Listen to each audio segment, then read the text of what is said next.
کامیاب رکھا ہے اور آخرت میں بھی. قرآن کو دل سے پہچانوگے, اگر اللہ سے محبت ہوگی تو اونچا مقام ہوگا, پڑھنے والوں کا, پڑھانے والوں کا بھی. کیا فرمایا؟ حضرت ابوبکر صدیق نے ایک مرتبہ اللہ کے رسول سے پوچھا کہ اللہ کے رسول دنیا میں سب سے بہتر لوگ کون ہوں گے؟ تو اللہ کے رسول نے کیا فرمایا؟ کون فرما رہا ہے بات؟ پیغمبر مصطفیٰ صلی اللہ علیہ وسلم. کیا فرما رہے ہیں کہ قیامت تک کے لوگوں میں سب سے بہترین لوگ. یہ میری تمہاری بات نہیں ہے, یہ میری زبان کی بات نہیں کہ میں اپنے نمبر بڑھانے کے لیے آپ کے سامنے تعریف کر رہی ہوں. کس کے سامنے نمبر بڑھائے جاتے ہیں؟ اللہ کے سامنے. اللہ جانتا ہے نا. حدیثوں کی بات بتا رہی ہوں, یقین کرنے والوں کے لیے سب کچھ ہے. اگر دل بالکل سیاہ ہو چکے ہوں گے تو کوئی دل میں بات اثر نہیں کرے گی, کتنا ہی سناتے رہو. کہ قیامت تک کے لوگوں میں سب سے بہترین لوگ, سب سے اچھے لوگ کون بتایا؟ قرآن پڑھنے اور پڑھانے والے.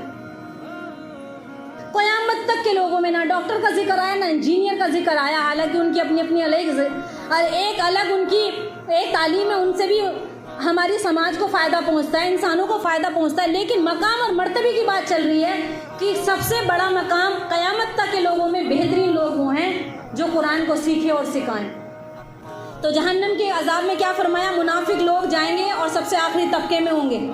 اگلی قرآن مجید کی آیت ہے, شیطان کی پیروی کرنے والے تمام انسانوں کے لیے جہنم کی وعید ہے, جس کے 7 دروازے ہیں. ہر دروازے کے لیے جہنم میں سے ایک حصہ مخصوص کر دیا گیا. ابھی میں نے کیا بات بتائی تھی کہ جہنم کے 7 دروازے اور جنت کے 8 دروازے, یعنی کہ جہنم میں کم لوگ جائیں گے, جنت میں زیادہ جائیں گے. اللہ چاہتا تو سب کو جہنم میں ڈال دیتا, اللہ چاہتا تو سب کو جنت میں ڈال دیتا. لیکن ایک آزمائش کے طور پر یہاں ایک آزمائش کے طور پر وقتی طور پر ہمیں بھیجا گیا ہے کہ ہم کون اچھے عمل کر کے آتا ہے. اچھے عمل کرے گا جنت میں جائے گا, برے عمل کرے گا جہنم میں جائے گا. ابھی وہ حدیث بھی آنے والی ہے جس میں فرمایا ہے کہ نمازی انسان جہاں سجدے کی جگہ ہوگی آگ نہیں کھائے گی, باقی پورے بدن کو آگ کھائے گی. آگے فرمایا ان المنافقین فی الدرک اسفل من النار ولن تجد لهم نصیرا. اللہ کا ارشاد ہے سورہ نساء کی آیت ہے, بے شک منافق جہنم کے سب سے نچلے حصے میں ہوں گے اور آپ ہرگز بھی ان کا کوئی مددگار نہ پائیں گے, کوئی مددگار نہ ہوگا.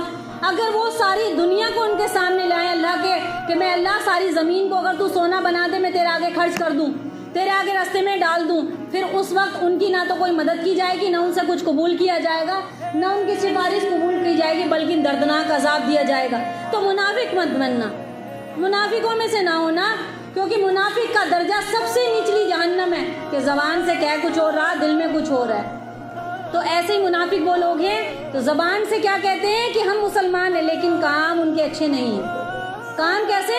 نفرت پھیلانے والے اسلام کے خلاف.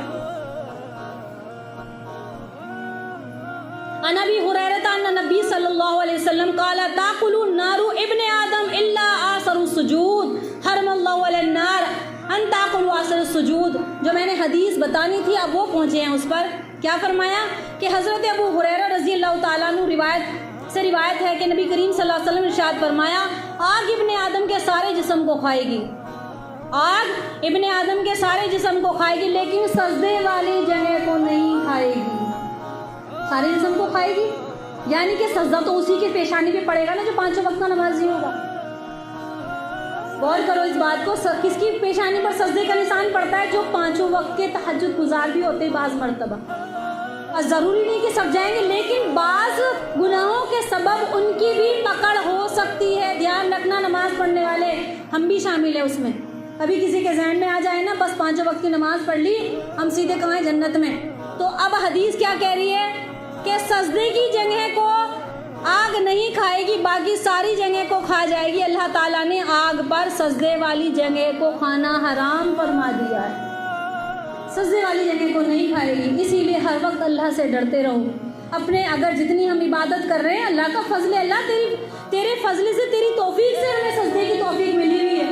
اگر اللہ چاہے تو توفیق چھین لے.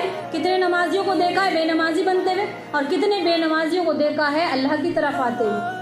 کتنے گناہگاروں کو دیکھا ہے اللہ کی طرف آتے اور کتنے نیک لوگوں کو دیکھا ہے گناہوں کی طرف جاتے ہوئے. تو یہ توفیق کس کی طرف سے؟ اللہ کی طرف سے ہے. آگے فرمایا قال اللہ تعالیٰ کلا انہا لظی نزاعۃ للشویٰ تدعو من ادبر وتولی.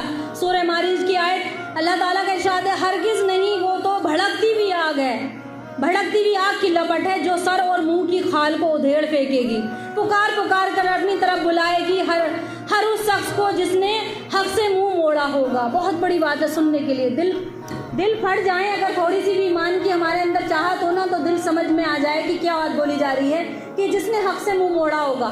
حق کون سا ہے؟ اللہ اور اس کے رسول کے آنے کی طرف بات، یہ حق بات ہے۔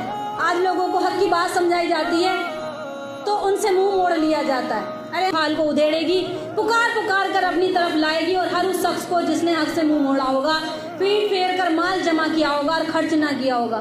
مال جمع کرنے والوں کے لیے بھی یہ ہے قرآن کی آیت، جس نے مال جمع کیا ہوگا۔ تو مال جمع کرتے ہیں لوگ، خرچ نہیں کرتے کسی پر بھی، بعض بخیل تو ایسے اپنے اوپر بھی خرچ نہیں کرتے، دوسروں پر تو کیا خرچ کریں گے، تو یہ بھی کیا ہوں گے؟ جہنم میں جائیں گے۔